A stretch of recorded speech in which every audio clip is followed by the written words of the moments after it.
and you know. You talk back. Oh. Talk back to like.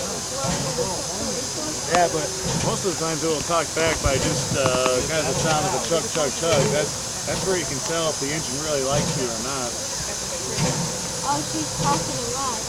Yeah, so she's keeping warm right now, but she's you know, she's doing good right now. But when we're going down the tracks, or when we do that, when you come off the train and watch us go by, just listen to the chug, chug, chug, and you can hear if she's working really hard or just. Look at that smoke. Isn't it nice? And yep, the Mars light isn't on for some reason.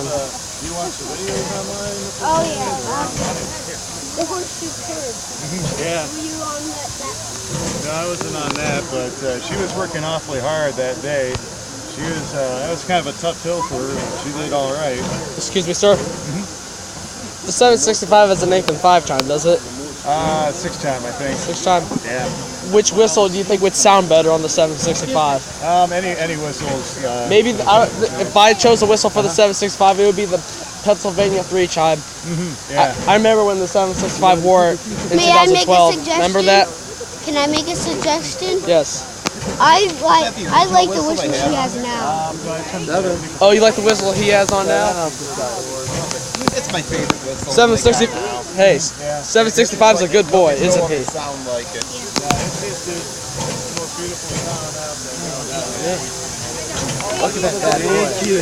Isn't he nice? Yeah. Just listen to him. He sounds awesome.